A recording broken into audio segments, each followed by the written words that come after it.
Yo la famille, c'est BR10, on se retrouve pour une toute nouvelle vidéo. Il y a quelques semaines, je vous ai sorti une vidéo sur Valdemar Kita, pourquoi les Nantais le détestaient autant. Vous avez vraiment kiffé cette vidéo, je crois qu'actuellement il y a à peu près 13 000 vues, donc merci beaucoup. Et beaucoup d'entre vous dans les commentaires m'ont demandé de faire un top 10 des pires recrues de Valdemar Kita. On va donc faire ce top 10 aujourd'hui, par contre que à partir des joueurs de 2013-2014, qui est la saison de la remontée en Ligue 1. Tous les joueurs comme Ismaël Bangoura qui étaient là avant, qui ont joué en Ligue 2, donc ne seront pas dans ce top 10. Sinon vous vous doutez bien qu'Ismaël Bangoura aurait pu être premier de ce top 10. Avant de commencer, n'hésitez pas à liker, à commenter et à vous abonner comme d'habitude. D'ailleurs, je ferai sûrement un débrief de Paris Saint-Germain-Nantes en live. Pas de vidéo juste après le match cette fois-ci, parce que je ne serai pas chez moi, mais je pourrais peut-être faire un live d'une demi-heure à peu près. Donc si vous êtes chaud, dites-le moi dans les commentaires. Allez, c'est parti pour ce top 10. 10ème position, c'est un joueur qui a été formé au Real de Madrid, et oui mesdames et messieurs, et c'est Cristian Benavente. Né en Espagne, formé au Real de Madrid et passé par la Belgique, notamment à Charleroi, il a joué FC Nantes pendant la saison 2019-2020. C'était un prêt avec option d'achat par le club de D1 égyptienne du Pyramide FC. C'est un nom assez drôle pour un club égyptien d'ailleurs. Les supporters nantais étaient vraiment hypés par sa venue, on se disait ouais c'est un petit joueur péruvien, il est formé au Real de Madrid, ça va puer le football. Malheureusement seulement 12 matchs de Ligue 1 pour une seule passe décisive, ça a été un énorme flop. Aujourd'hui il est revenu au pays en D1 péruvienne et il joue à l'Allianz Lima.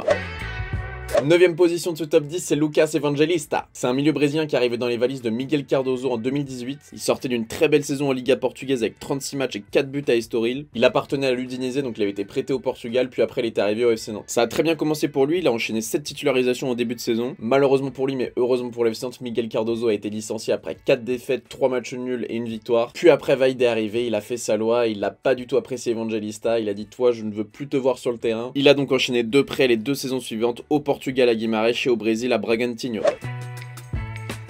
8ème position, Kara Mboji. Lui, il est arrivé à l'été 2018, je sais pas si vous vous rappelez, il était prêté par Anderlecht. Les 6 premiers mois, il y a vraiment rien à dire, voilà, c'est pas foufou, le FC Nantes perd, mais lui, il est plutôt correct, voilà, c'est pas un flop ni un top. Puis au mois de janvier, il a eu la très bonne idée de s'embrouiller avec Vaïd. Depuis que Vaïd était arrivé, il était pas content de son temps de jeu, il jouait beaucoup moins, donc il a dit à Vaïd, est-ce qu'on peut discuter? Apparemment, il y a eu une embrouille et Vaïd, il a dit, bah rentre à Anderlecht, il est rentré à Anderlecht, le prêt a été rompu, ça s'est fini comme ça, très rapidement. Il n'a donc joué que 11 petits matchs au FC Nantes.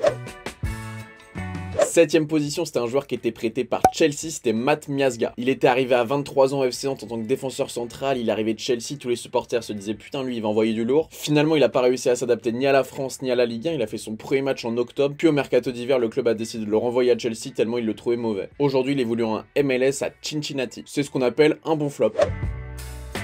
6ème position, c'est Thompson. Nicolas Thompson est arrivé pour 4 ans à FC Nantes et il avait réalisé un très bon début de saison. Il avait même marqué dès son premier match face à Dijon. Par contre, ça a été son seul but chez les jaunes et verts. 6 mois plus tard, le milieu de terrain danois repartait au Danemark du côté du FC Copenhague. C'était un homme de base de René Girard, mais vous savez qu'au FC Nantes, les entraîneurs ça bouge beaucoup. Donc René Girard s'est fait virer au mois de novembre. Sergio Conceição, quand il est arrivé, il a dit à Thompson, toi je t'aime pas du tout. Donc voilà, il est retourné à Copenhague.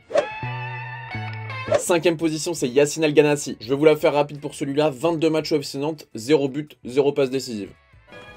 Je pense qu'avec ça, on a compris que c'était un vrai flop. C'est un attaquant belge qui arrive en 2017 au FC Nantes en provenance d'Ostende. Seulement 5 titularisations par Vaïd et par Christian Gourcuff. 2 coachs différents, aucun des deux n'a apprécié ce joueur, donc ça montre bien que c'était un vrai flop.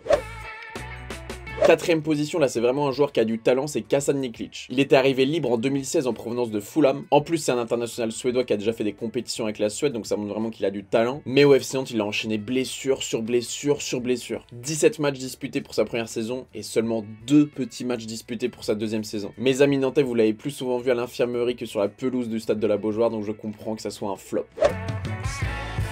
3ème position, ça c'est un joueur que je connais énormément en tant que parisien, c'est Jean-Kévin Augustin. Ancien Titi parisien, vainqueur de l'Euro 19 avec les Bleus. Il avait bien percé en Allemagne du côté de Leipzig, il avait marqué une vingtaine de buts. Il est arrivé en 2020 au FC Nantes, mais ça a été un vrai flop. Lui aussi a beaucoup de talent sur le papier, mais il a énormément de pépins physiques. En arrivant au FC Nantes, il a contracté le virus du Covid-19, mais lui ça a été un petit peu particulier puisqu'il a eu le Covid long. Il s'en est rendu compte au bout de quelques mois, mais il avait donc le Covid long qui a vraiment atténué ses performances sportives. Je sais pas si vous le saviez la famille, mais quand vous avez le Covid long, votre corps est vraiment affaibli. C'est très dur pour un sportif de haut niveau d'arriver à revenir justement à son niveau avec un Covid long. Mais en partant du FC Nantes l'été dernier, il a quand même trouvé un bon club en signant au FC Bâle. 7 petits matchs pour l'instant, il a quand même marqué 2 buts avec le FC Bâle, c'est toujours mieux qu'au FC Nantes.